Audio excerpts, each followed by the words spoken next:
Let's call the meeting to order, please, with the Pledge of Allegiance. I pledge Allegiance to the flag of the United States of America and to the republic for which it stands, one nation, under God, indivisible, with liberty and justice for all.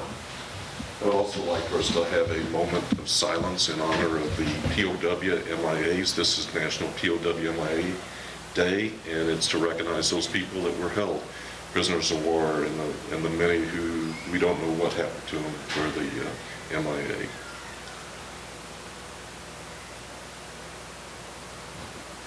We thank them for their service to our country.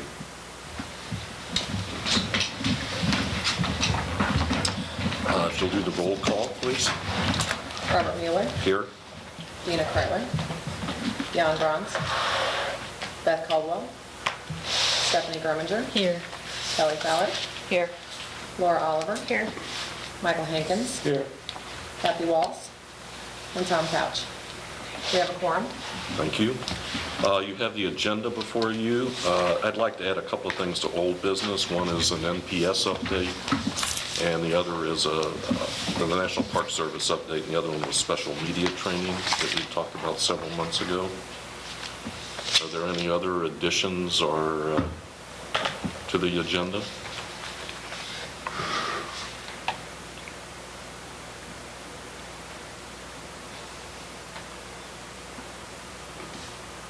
If not, I'll entertain a motion to approve the agenda. I shall move. Mike? Steph, seconded. Any discussion? All in favor, say aye. Aye. All opposed? Motion carried. You have in your packet also the minutes from the August 20th meeting, and you got those out really quick. Thank you. And do you send packets to the people that aren't here? Yes. Okay.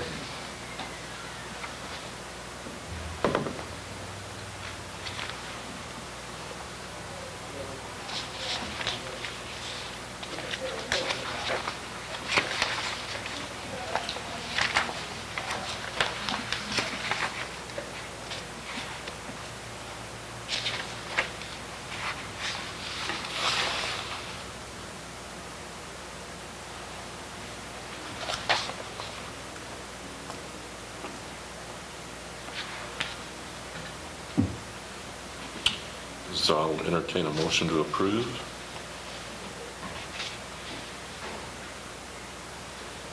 I shall make a motion. A second. Laura seconds. Any discussion? All those in favor say aye. Aye. All those opposed, nay. Motion carried. Our next agenda items, any citizens to be heard? We do have a citizen here. Do you want to say anything? Well, okay. Thank you for attending the meeting. We'll move on to the next agenda item, and that's Sandra's report. Well, good morning, everyone. Several exciting things to report on. I really feel that things are moving along in the right direction. I'm very excited.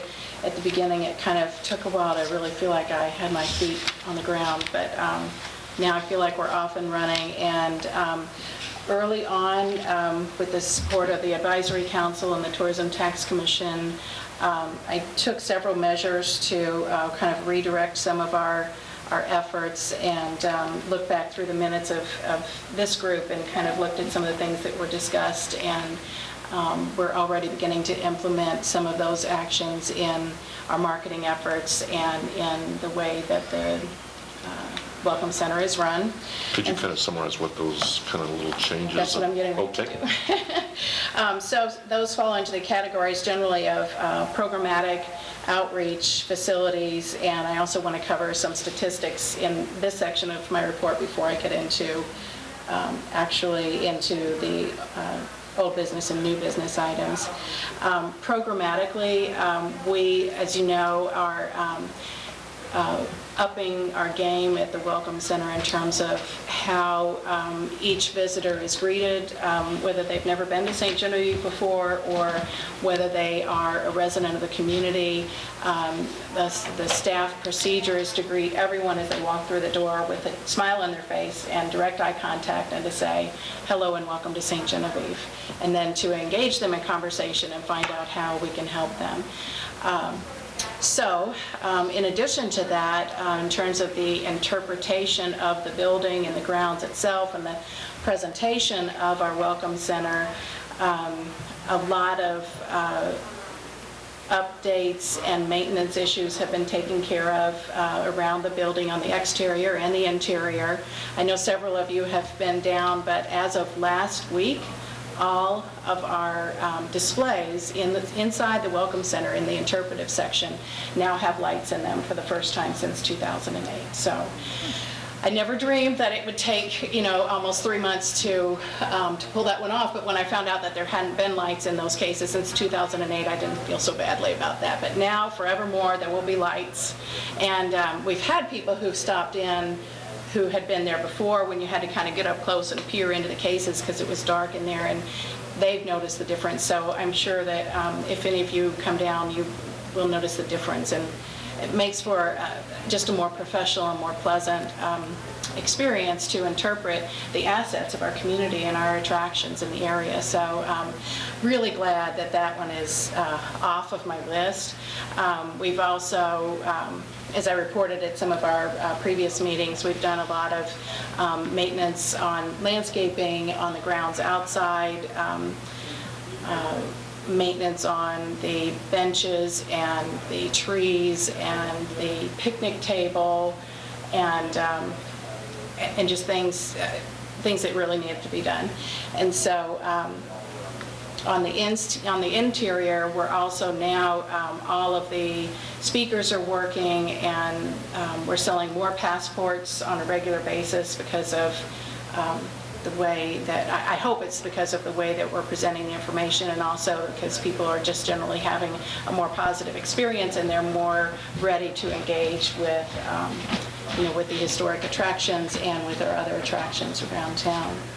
I've also begun more outreach both with the festival committees for the various events, and working closely with the upcoming festival chairs, in particular for two of our signature events, the Rural Heritage Days in October and also the Holiday Christmas Festival in December.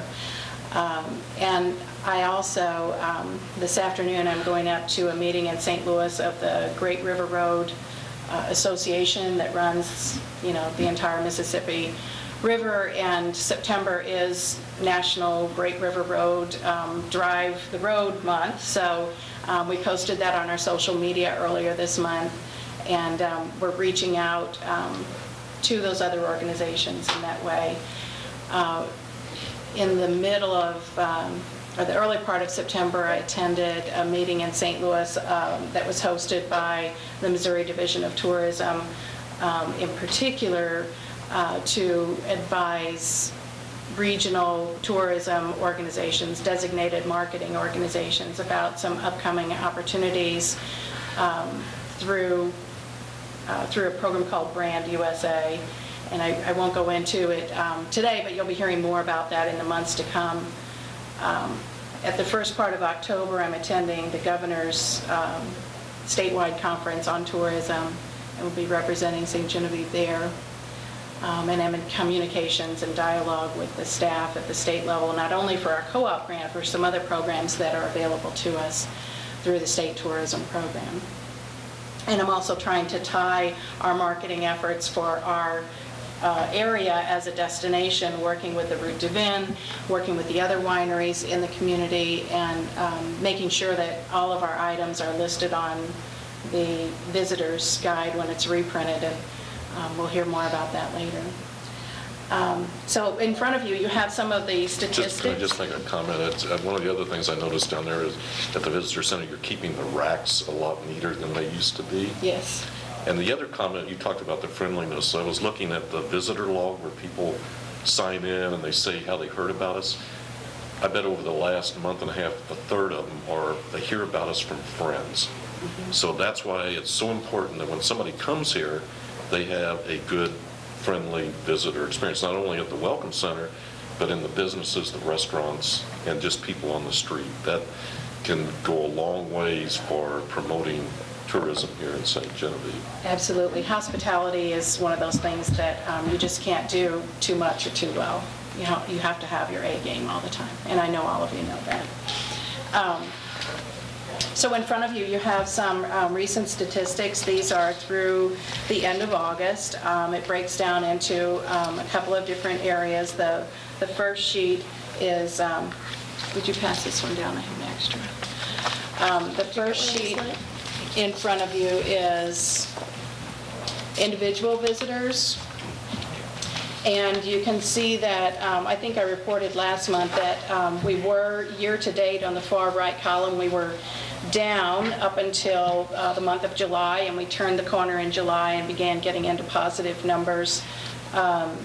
So in the month of August, as you can see, in 2013, we had 2,722 individual guests, and that's up 41% from August of last year. And because the beginning of the year we were down for the first 6 months of the year, we're just now going from 2% positive to 9% positive, but last month was 65% ahead, and this month 41% ahead. So that's a fairly significant increase. And for those who remember, prior in 2009 and 2010, the data in the month of August did not include Jour de Fête weekend, but for 2013 and 2012, it does include that. So we're really comparing apples to apples here. We're including the Jour de Fête numbers in the August count, as well as in October we'll include Rural Heritage Days. So it gives us a more complete picture of the overall visitors. The next page, you will see group visitors. In 2012, we had no groups in the month of July or August. There are 2 zeros there. We had a pretty strong July, 171 group visits in the month of July, and then 89 in the month of August. This does include students as well as adults in this figure, and so we break it out, but obviously in the months of July and August, that was 100% adult visits, no student visits. And so the next page is a breakdown of just the adult visitors, and again, there you see in July we had 171 adults, August we had 89. Is this primarily American Queen that's driving that? In July especially it was. In August we had a couple of other small groups. We had some senior groups from St. Louis area coming down, and we had a group of teachers from Iowa that came through. So it's a bit of a mix. Okay. Excuse me, Sandra, what do you consider a group? Is there a number, 1, 8, 6, 12? If they contact, typically it's 15, but if they contact us and say, hey, we have a group and we'd like your help with building an itinerary, giving them suggestions, if they're bringing a bus, by all means, I understand. yeah. But most of the time it's over 15 people. So on the year-to-date, we are up 50% over from 2013 compared to 2012, and certainly hope that that will continue. I'll tell you a little bit more about the student group visitors later on in the presentation, but I just want to draw your eye to these charts on the 4th page, student group visitors. You can see that we're going against some pretty strong numbers in 2011. On our year-to-date figures, you see that spike in May, and you see that in the month of October, again, 2011 was pretty strong, and then, 2010 was pretty strong. And so we're expecting that our September and October numbers will be up. However, if that is to be the case, it will only be because we've made a concerted effort in the last 30 days. At the end of August, I looked at the books, and we had 2 school groups on the books for September and October compared to previous years when we had, probably 20 or 25 student groups scheduled to come. And so... We probably had 175 just with Perryville this past week. That's individuals. I'm talking Yeah. about actual Oh. schools scheduled to come. We only had 2 on the books. So, well, rather than cover it separately, I'll just go ahead and tell you that I asked the staff to do a concerted outreach effort and push to email and telephone call all of the schools that had come in the past and ask them if they were going to reschedule. And we're also reaching out to all the adjoining counties and contacting every public and private elementary school and any schools that we know of that have a French program, because sometimes we get high school students coming with their French club or their history club. So anyone that's come in the past, as well as any that are within a driving distance, we're contacting those. And so far, we've contacted all of them in St. Genevieve County, Perry County, St. Francis County, and we're working on Jefferson County right now. A lot of schools in Jefferson County. So are the students, they're purchasing admission to the houses? Is that what they Yes. do when they come? Yes. I mean, obviously, and the hidden question is, do we make any money on students? No, we don't. But students, if they have a good time here, they'll bring their parents back. It makes an impression on them. You can't imagine how many people come through the door and they say, I went through here when I was in 4th grade, just fell in love with it. So not only is it part of our role as a historic community to provide our information to students in the 4th grade as they're studying Missouri history. This is where it all began, after all. So not only do we have a responsibility and a role as an interpretive community, we also are building the foundation for students who will later come either with their families or as adults. I remember when I was in college, Sure. a long time ago, taking French in college. We had a little field trip. We came to St. John. Exactly. We had lunch at the Inn St. John Beauvais, and and then I came to this town. I thought, I was here. How about that? So So a college, seed was planted. college age possibly too. Hey, to Martin, you had a reach out to. comment? Yes, and while I totally agree with everything you just said, if we want to convert those students' visits to future visits, is there some strategy that we could implement that would provide that, like? Interesting you should say that.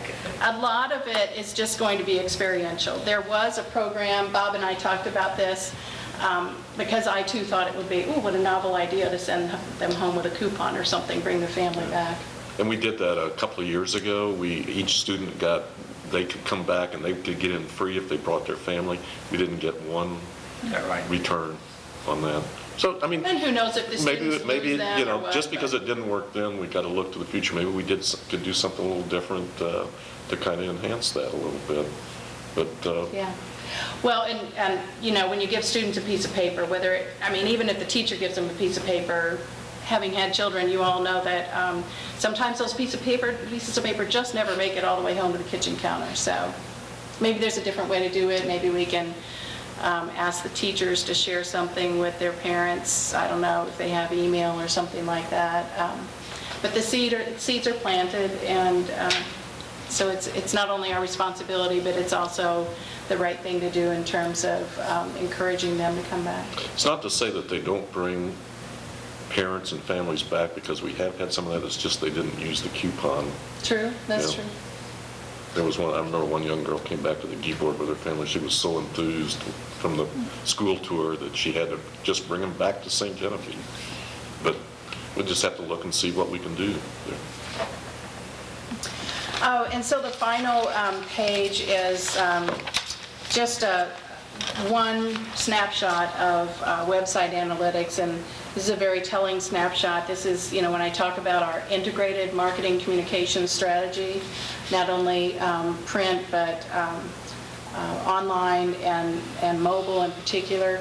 You can see that from June 1st, 2013 to August 15th, 2013, compared to the same period in 2012, you can see the page visits and the percentage change in mobile, the center figures there, basically 120% change in the frequency of mobile traffic.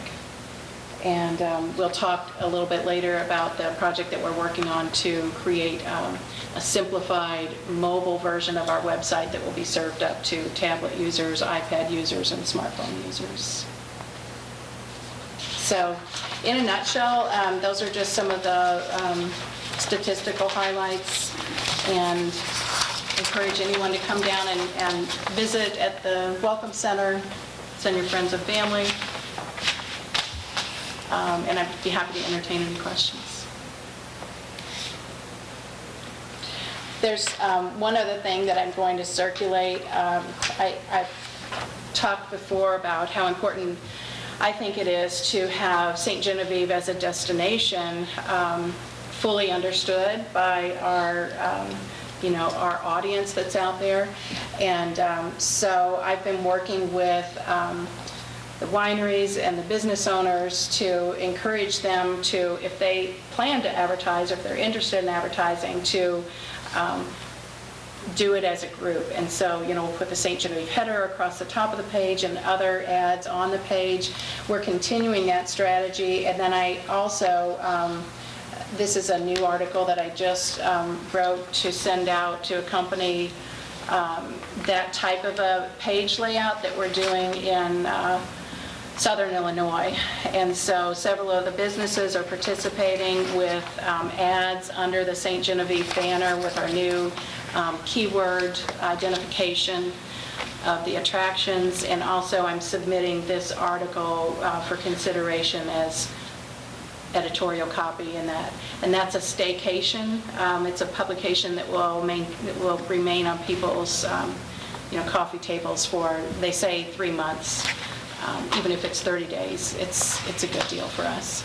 Very inexpensive way to get the word out, and then I'll continue to use this information in other formats. Once you get over the hump of writing it, takes a lot of effort to get there, but then you can send it out using snippets and pieces. We're also continuing to send all of St. Genevieve's events to all of the online event submission portals by email, and also through the online signups. Yes? I happened to walk in when you were having your meeting on the advertising thing yesterday.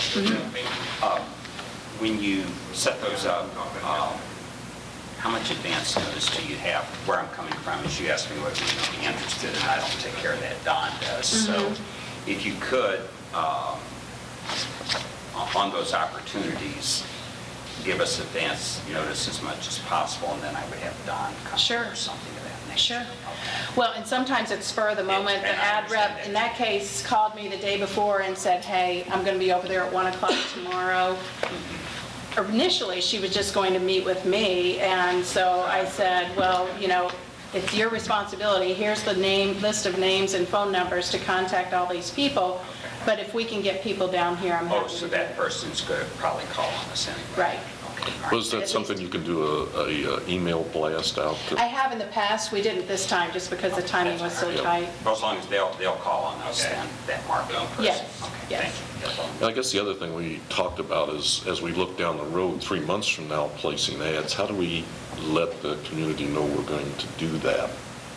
So that if they want to get on board, maybe an ad also in that magazine or whatever where you're going to do that, we need to at least give them the opportunity to participate if they want. I think it's that forward-looking plan of what we're going to do. I can try to move more to that type of a plan. Oftentimes, we're at the mercy of the way the ad reps actually work these things. They don't tend to work, on editorial, they do work 3 months out, but not on advertising. But I think it's more your plan for like the co-op marketing and some of the others where you plan to be in a magazine 3 months from now or 4 months from now, that if somebody else here in the community wanted to do that along with your ad, that they at least have the opportunity and know what's going there. And we've talked about that a lot in the past before you came on board, of trying to get that longer term plan out there.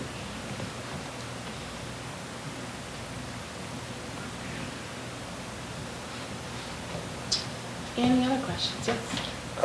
On that subject, I think you have to understand, She came in on the 18th, and we had to have our stuff ready on the 20th, which is today. That's really unacceptable. But she had already obligated tourism to take out an ad. And as one of the advertisers that almost always advertises, I jumped on board. And the only reason why I did is because she needed to have at least 3 or 4 say, yes, we'll do it. So that when that woman does go to some of the, and it happened to be a woman, Judy, when she does go to visit some of the others, she can say, well, this one and this one and this one is advertising. Do you want to join them? And when you join them, you make a spread across at least 2 pages, which makes a very large statement as opposed to any other community. The only thing we need to say to Judy is, this is a one-time deal. You don't show up here 2 days before you need it. From now on, you come see us so we can get more people to do it. Because it hurts me as an advertiser and anyone else that goes in there if we only get 1 or 2.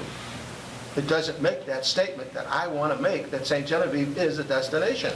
I think she's got that point now. I think she did too, because I left early, but I said to her, don't do this again.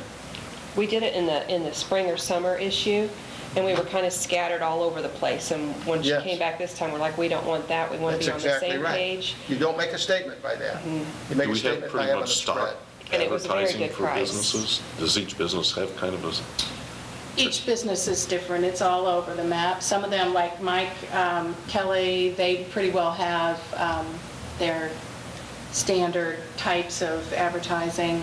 Some we have new owners, and they really didn't have anything and had to have a lot of hand-holding. is that something we need to encourage, is to at least have Well, that? the thing about it is, if we allow Sandra to handle this, she has copies of what we, and all she has to say is, can we run with what we've got? And If that she makes ha- it if much she has easier one. for us. If not, they'll develop something for us, but then she has that too. And so it makes it much easier to say, will you take the ad? Yes. Well, what I put in there? I have your copy. Here's what we used before. Fine, use that. If it worked before, it works now. Even if it didn't work before, it works now. And so by having someone that can handle all of that is what she's doing. And she's not selling ads, but she's helping make a statement, and that's the important part. And so someone says, well, you know, I don't know what I'm going to do for the copy. Well, we've got a photograph of your thing we used back when. And if we just put some verbiage on it, we'll pass it to you that agrees with what you say. Now you've got them. And that makes it wonderful when you've got someone doing that. Thank you, Sandra. Thank you for joining on. The support is much appreciated. You want to move into old business then? Visitor guide reprint? I'm sure if Jan was here, he would take the lead, but I'll just go ahead and tell you that we have had round 1 and round 2 of proofing of the revised draft, and we're really pleased with the way it's coming along. Personally, I've been trying to condense, and actually with Bob's help, we've been trying to condense some of the lengthy text that is in this brochure and try to get more photos and images because, you know, a picture's worth 1,000 words, and, you know, that's very true in brochures and layout. So we're really still trying to fine-tune it a little bit. And one of the things that we are fine-tuning is, in your mind, if you visualize what our visitor's guide looks like, you see the dark picture of the roof and the front porch of the Bolduc house and the little black plaque down at the bottom. It's been the same thing for, I know, 10 years and maybe more like 12.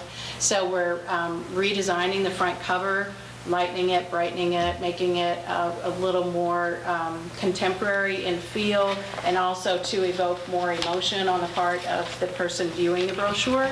And then we're taking that one step farther and actually having, you know, with the wonders of modern printing, we're actually having multiple covers. So we'll have covers that are more targeted to, you know, different target markets and lifestyles. So you'll see not just one cover on the St. Genevieve brochure, but there will be several. And so if we have, you know, a younger family that calls us and asks for information, or if we have a senior citizens group from St. Louis that wants information, someone interested in art or history, we can respond more directly to those. We'll still have, you know, our mainstream brochure, that will be the primary one that's out in the racks. But when we respond to leads, we'll be able to do that in a more targeted fashion to appeal to that person's affinities. So we're very excited about that. And the good news is that we've gotten our printing quotes in, and we can actually do this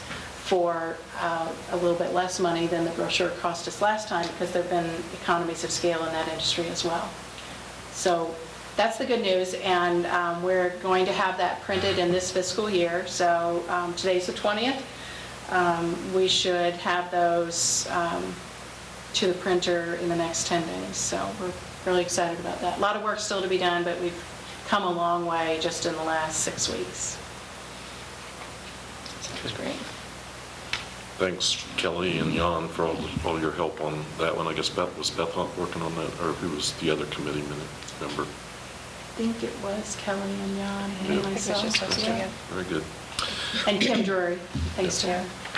The next thing was the development of the 2014 calendar.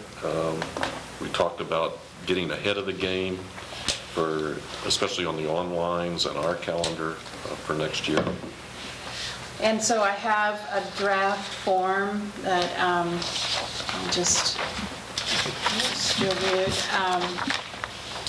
This is based primarily on primarily a takeoff on the information that we currently have out there for groups who are interested in assistance with a press release. It just takes it one step farther, asking them who's the primary point of contact for this event. We don't need to be dealing with the whole committee. We mainly need to know who their primary point is. The title hasn't changed from last year, because every now and then there'll be a little word here or there that's different. I'm sorry, there should be one more down there. Yeah. He's got one. You got one? Does Martin have one? No. Getting their official name of their organization, how they would like for it to, be listed as a sponsoring organization. Now it's possible that there might be large event sponsors in addition to the organization that sponsors, so that information would all be recorded. And then asking them, do they have photos, and do they have permission to use those photos in publication? I'd like to see last year's program or event flyer, and I'd like to know if they have existing social media promoting their event. We're listing all of the signature events on our social media sites, but I'd like to know, are they also promoting it through social media? For instance, the Art Guild is really good about that. The Route de Vin is really good about that. So there are some organizations who are totally tuned into the whole social media aspect of promotion. And so this is just a reminder to them that maybe if they didn't do it last year, they want to get on the ball and do it next year. And I need all of this information by November 15th, ideally, so that we can get them listed in a comprehensive fashion for calendar 2014. One thing you might do, a lot of the online websites have a limit on the number of characters you can put on. They can have a big write-up, but when your people put them on a calendar, they're going to have a smaller write-up too. And I don't know if the organizations want to leave that up to you, or... We're writing those now. Okay. Yeah. Is this for like the chocolate walk and Moonlight Madness Yes. and Yep. things like that too? So we can't wait till 2 weeks before Moonlight Madness to decide. We know I what mean, it those is kind of now. things. There will be little events pop up, but I would say especially the signature events, we need to know what those dates will be. And I know that there will be changes, but again, this reminds them, like, we have an event coming up that I had been given all the information, and I confirmed it all with them, and then when they brought their flyer into me, there was a change, and I said, I didn't know that this reception was going to be on a different day, and I've sent all this information out to, all these online event listings and so on and so forth, so when there's a change, they need to let me know. So this kind of establishes that formal communication and Is this reminds. going to be online Yes, so that they can yes. access it, fill it out email it to Right. them, fillable. Which is the same way that the press release information is online now. And we do have some organizations that take advantage of that on a regular basis. Okay,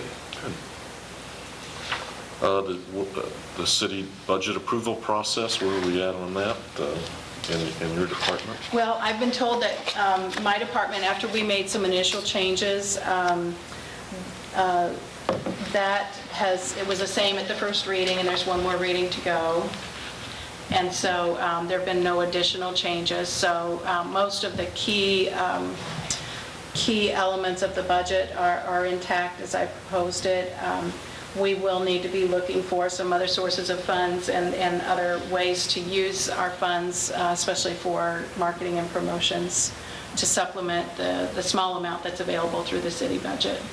But I'll keep working on that. What is that, next Thursday would be the final? Thursday night should be the Yep. final reading, and we'll be good to go on October 1st. Now, this is does not relate to operational expenses, but there will be a budget amendment in October, because we have to kind of wait till we draw the bottom line to see what revenues and expenses, were. But the board will be reconsidering it in October to decide if there are funds available for capital improvements, road projects, but it won't change any operation budgets. Is that near the end of October, or It'll be the second, probably second meeting?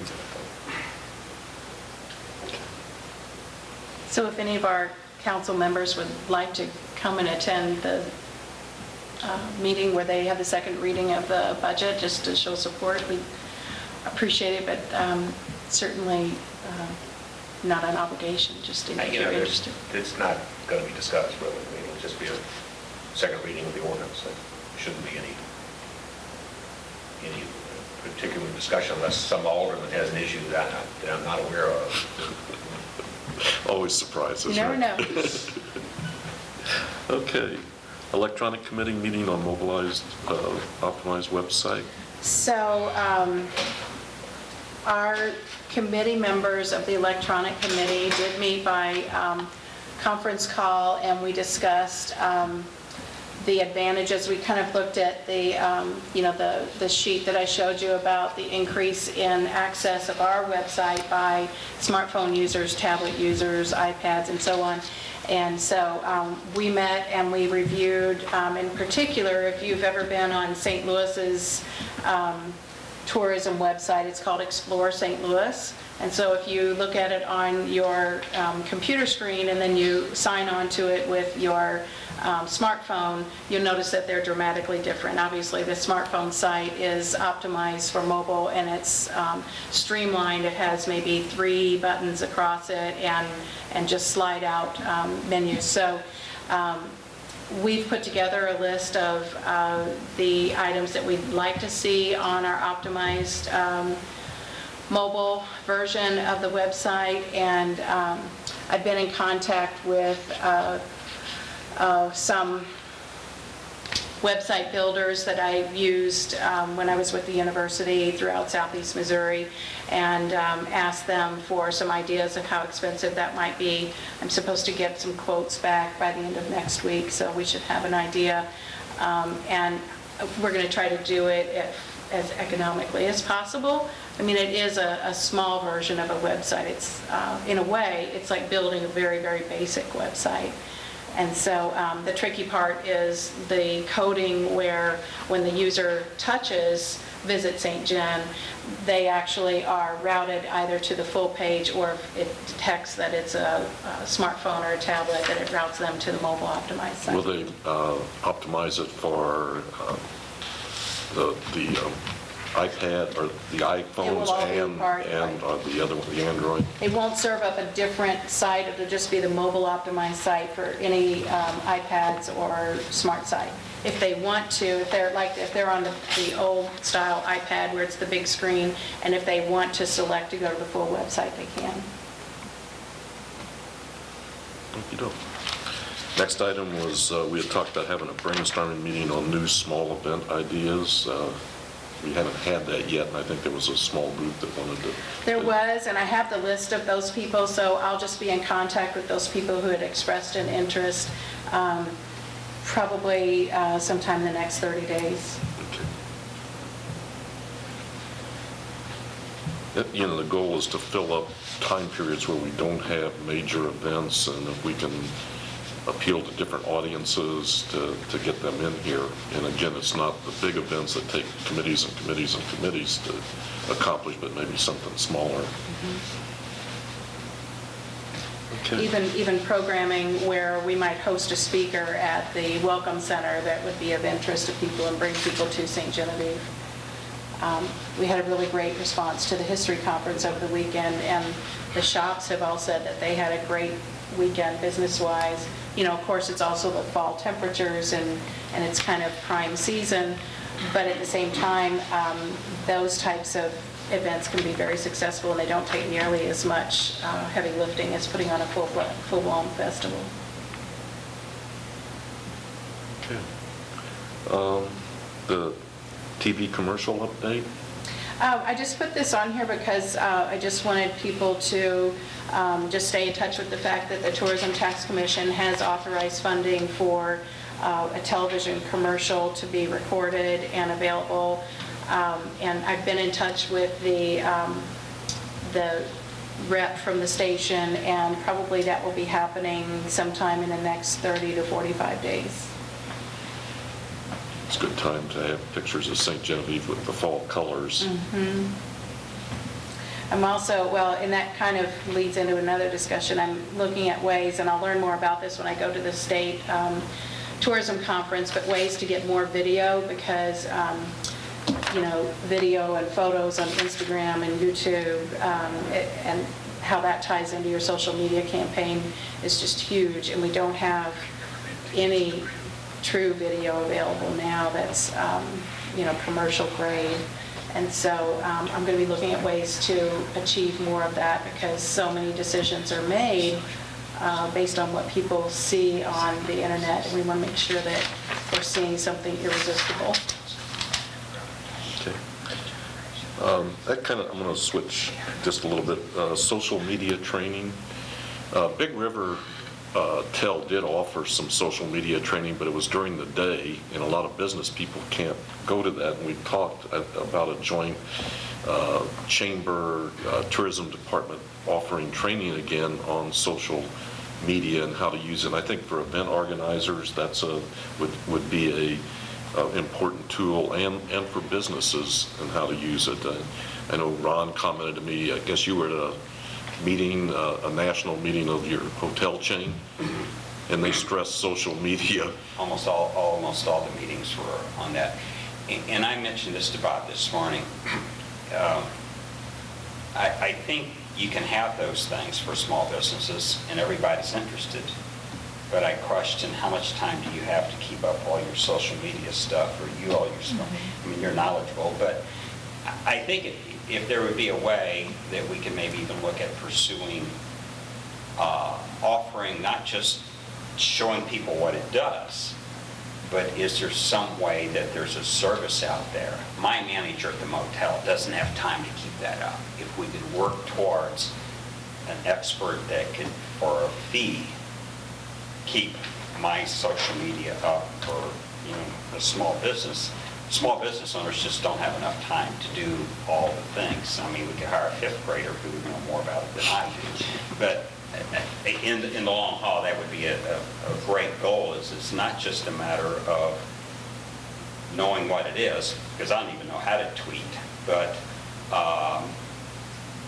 my manager isn't knowledgeable enough and doesn't have the time to do all of that. I would be interested in hiring that type of service, and I don't know if anybody ever does that, but I'm just saying that as a long-term goal. I think people need to understand the benefits of social media marketing, because it is, I mean, it's obviously getting to be the wave of the future, and to take advantage not just of it as a city, but as a business to do it. So I think an orientation into the various types of things would be the first meeting, and then in the long haul, if there would be some way, if there's someone who can provide that service, I would be interested in doing that The other operations, it's dynamic. You know, what you learn today It is changes so fast. Yeah. Yeah, and let me say this, that of the people that are at this table, you're going to find that they're running a home, they're running a business, and the two conflict with each other for time. And they don't have the time to do, even to go out and get their own emails and get their own Facebook or their, whatever it is, they just don't have the time to go through that because so much comes through there. So I have to agree with Ron that if you could, somehow get it out to the public. Well, it's a definite business opportunity for an It entrepreneur, is, isn't it? and it's a very inexpensive one, even if you had to pay someone to do it. Yeah, I've read a couple think- of articles where high school students have been offering that service and started their own small businesses. Yeah. And it's not And web expensive. pages, I- a simple ask- web Ask pages Kelly, and- do you have time to do your wash? Now we're getting a little Who's doing the Mike. yard Mike. work? You know? And when you talk about somebody that has a business like mine, when you Yeah. talk about wash, Yeah. I just had to buy 2 new dryers because I wore them out. So, I mean, that's the thing. I think Ron is very, very correct on this, and what Martin says, if you could find a student, You know what maybe I'll do is, I can see that we have like orientation, social media 101. We have like a hands-on for beginners and probably a hands-on for those who maybe they have a Facebook page for their business, but they aren't, they just need some pointers and maybe like an intermediate level. So we have at least 3 classes. And then we have this, kind of a parallel need, an entrepreneurial need for some experts to be available on a contract basis, obviously.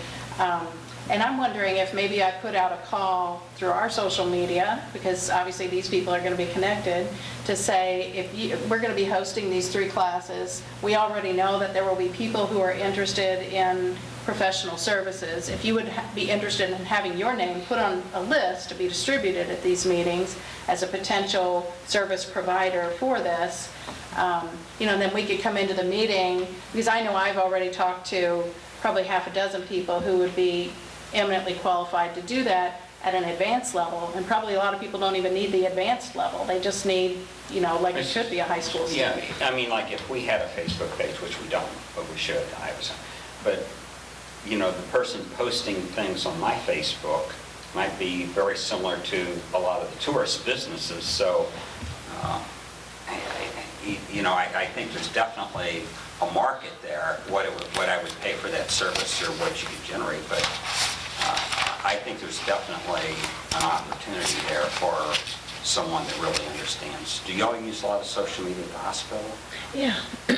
Facebook, we don't Twitter. Twitter or anything? But Facebook we use pretty But in our industry, that was one of the things they really emphasized is that somebody has a good experience at the Southern Hotel or the Microtel, and they immediately tweet 300 people, Or do they give you a positive rating on TripAdvisor or That's on? a whole, that's.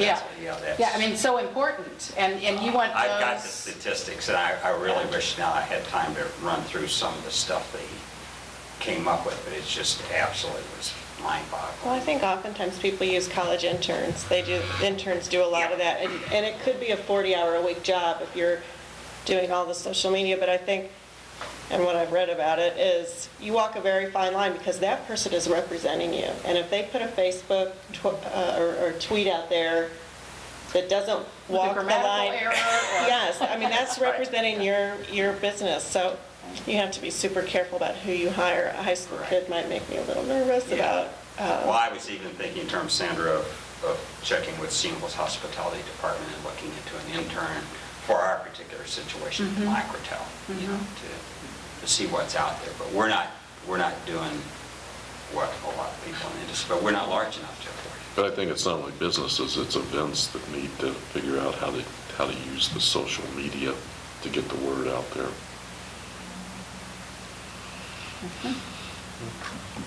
But I think we talked about between the chamber and the tourism department kind of jointly sponsoring that. I actually helped the chamber get their own Facebook page up, so I'm aware of that. It's exciting developments right there. Okay. The other thing on old business was the National Park Service study update. I had emailed the person that's in charge of that project, Sharon Miles, asking her when there was supposed to be a public meeting, because there is one that's to be held after they put their report out. I got back that, and I think it's in your packet, that they'll have it, a meeting in St. James during the public review period, which would begin when the notice of availability is published in the Federal Registers. They have to get that report completely done.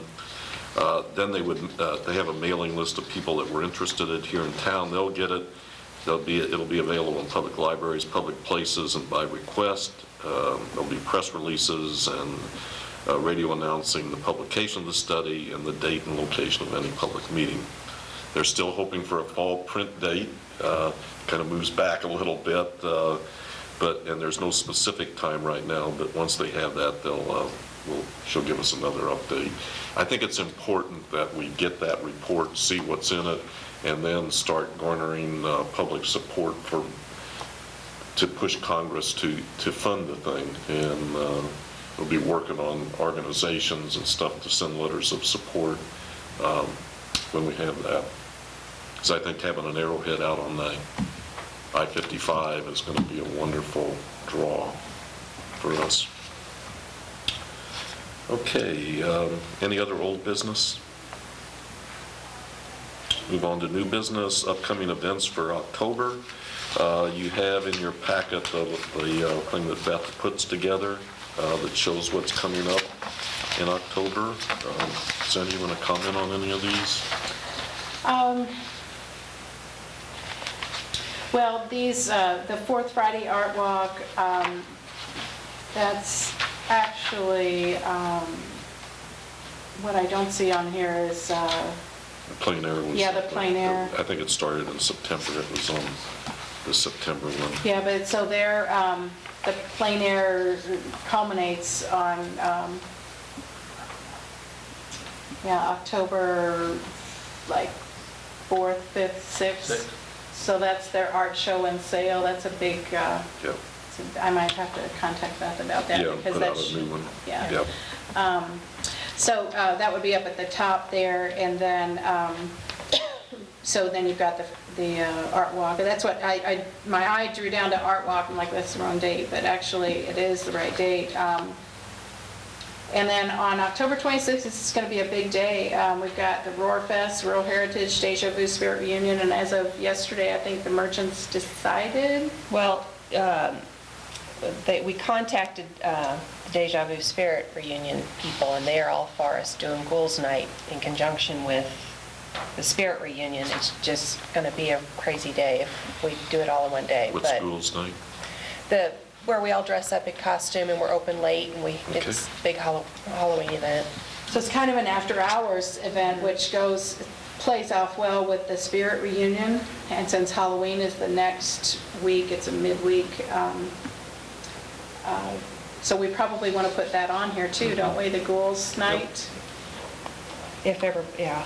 And is the chamber doing the scarecrow contest this year? Does anyone know? I haven't heard anything. I just assumed they were, but I haven't heard And anything. that runs for a period of time when those are up. But I don't think that would be on the calendar, scarecrows, would it? It's more of a holiday decoration thing. I mean, have to have it in the calendar. No, we haven't had that sort of thing in the calendar, but But it would be good to let people know about it. yeah, that scarecrow, we have them out and about and when the time period is.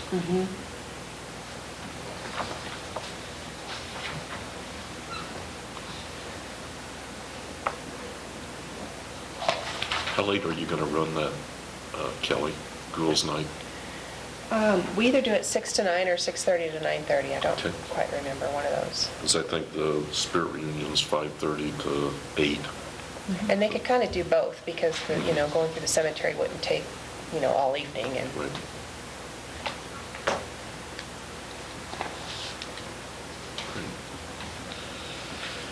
Okay.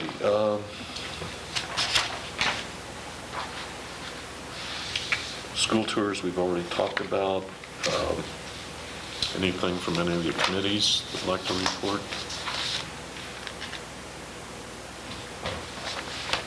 If not, I'll entertain a motion to approve. Ron? Oh, I have a question. Sandra, on the deadline, November 15th,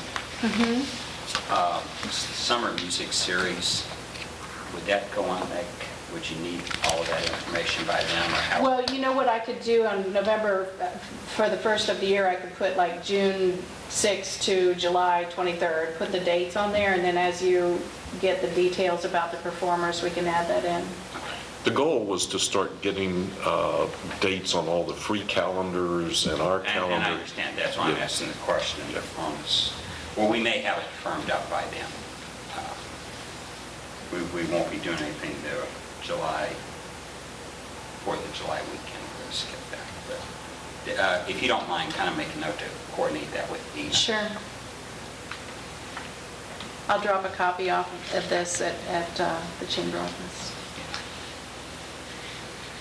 And then I know she has contracts with some of the groups, and maybe the ones that, well, we may have them all done by then. I think we have a good shot at that. Okay.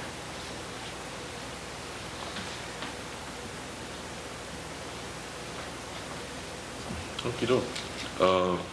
You have another? Yeah, have you been, when you've been in San Diego, have you done the tour of the Midway? No. Big ship? Okay. If I could endure your patience for a second. I just got back from San Diego, and one of the things I did with my brother-in-law, who's adamant about ships and wars and all that stuff, we toured the Midway.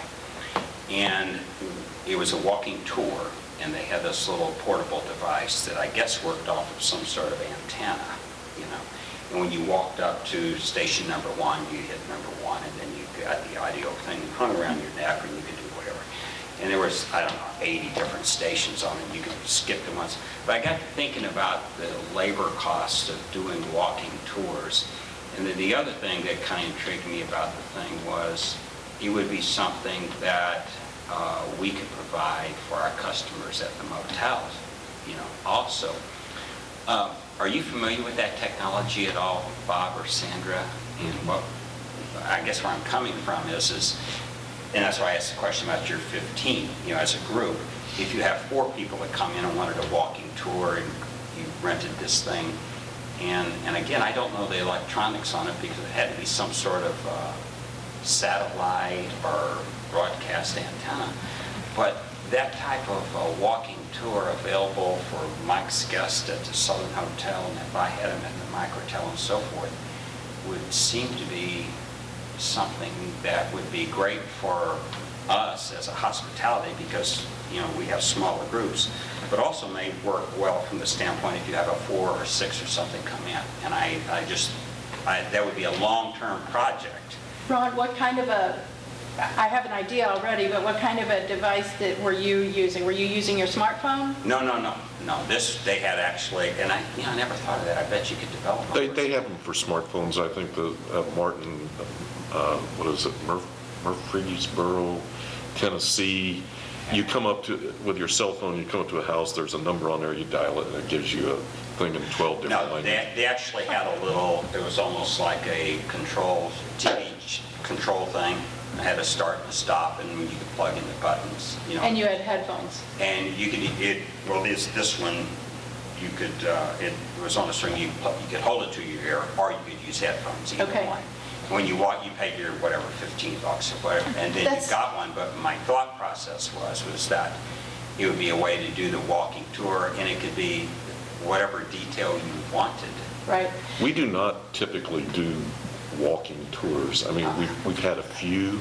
I know, and But that's where I'm coming But from. if they are very difficult, having done those, they are very difficult for the group to keep them together and to hear what you're saying. We've even bought... Well, I'm just saying, I understand with a big group it wouldn't be, but if you have 2 couples like we Right. were, or Yeah. individuals, or we have some guests at the hotel, and we, you know, had those things available to rent, then they can do it on their own at any time. And you could give them, for the price of the whatever, if it's $5 or whatever, you could give them a code that would give them access. That's the same You know, kind I think the signal was broadcast out there kind of like all the time, I guess, because it didn't make any difference whether I was at station 10 or Mike was at station 20 or somebody was on the upper deck at station 80. You could just plug in. So I'm not sure how the electronics on it work, but it would just seem to me it could add a whole nother dimension to the... But one of the things we talked about was redoing a downtown map and walking tour, because we really, we don't have buildings identified, we don't tell the story of Audubon and Lynn or anything like that. And Well, in a written walking tour, that's the first step. It would be so big, but on the audio one, you can skip over and do the ones you wanted to do. We're talking about an 8.5 by 17, which is just a basic one, but it's the beginnings of doing the enhancement you say of doing something audio. Well, and of course, today everything is labor cost, but I was also thinking in terms of like the Gilmore Valley House, and trying to get a good tour, and you've got part-time people, or with this thing, you could have a high school student sitting there at minimum wage. They don't have to know anything. Here's your tour. I will tell you that goes, it is important when you're doing tours with people to be able to have a conversation with them. People have it be interactive. Yeah, it's interacting.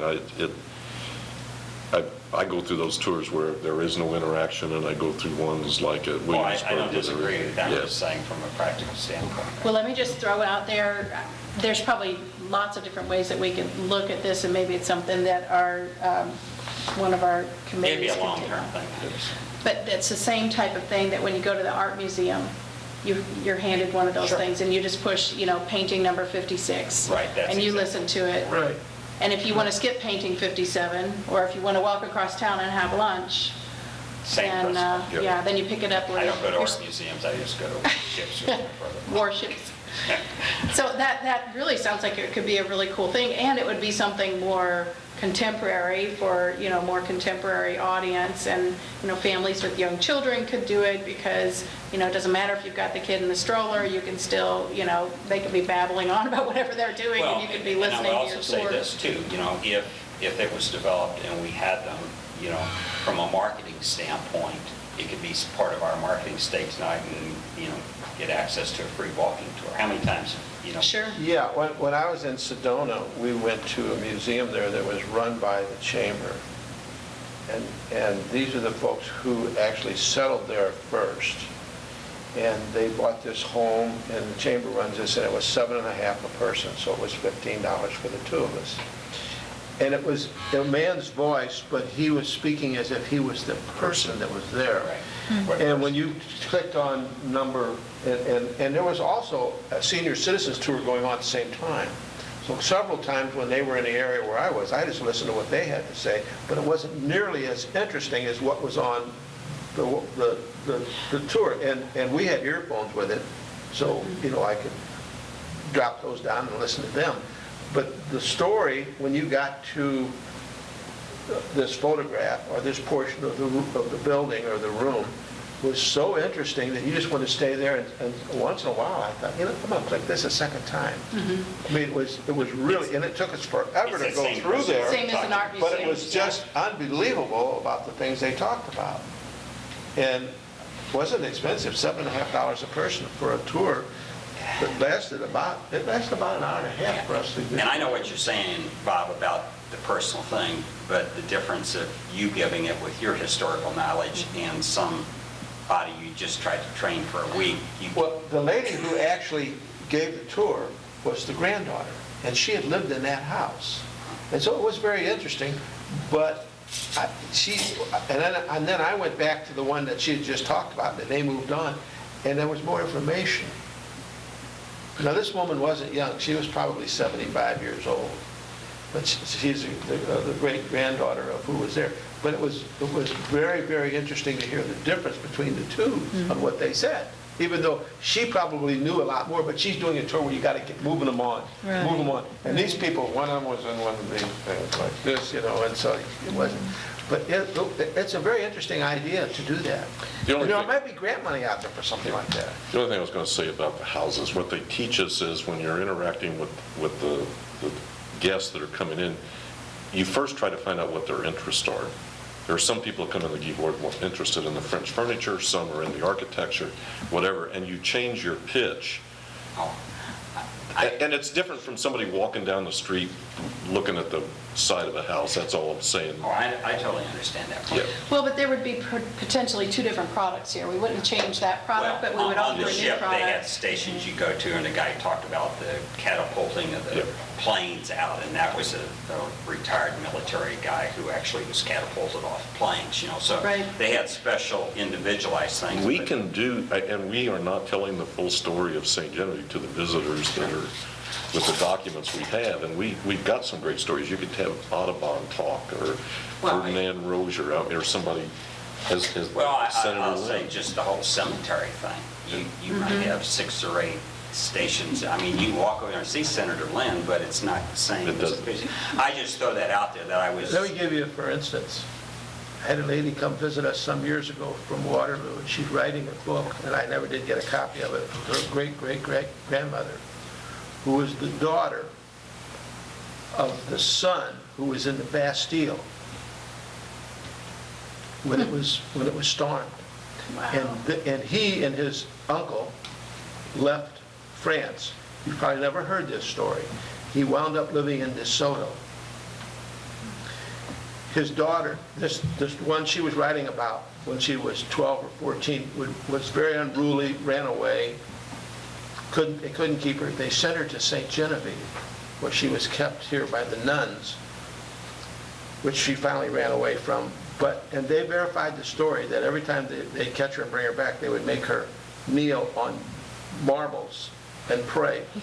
They wouldn't beat her or anything like that. And she wound up getting away the last time when she was like 16 and never got back. But she was the great-great-great-granddaughter of the son of the governor or the head of the Bastille, who was beheaded and wound up in DeSoto and left here, and she was writing this book, which I've never been able to find. But those are stories that you would never hear, Right. that came to St. Genevieve.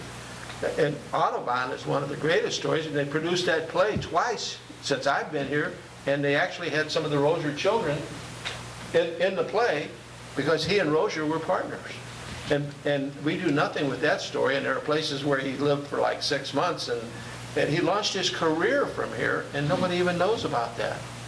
Well, I just throw the concept out there because it's something that I see as an asset, owning the motel, where we can provide that as a service for our people to stay in, and maybe they even end up staying an extra day. And the other thing too is you could tag it at the end with visit our wineries or, other things while you've got them Right. listening. That's a great idea. Okay. Any other comments? I will entertain a motion to adjourn. Oh. Stephanie? Mike, second. All in favor? Say aye. Aye. All opposed? Thank you all for coming today. Hi, thank you for watching Channel 798. Thank you for watching Channel 7 and 98.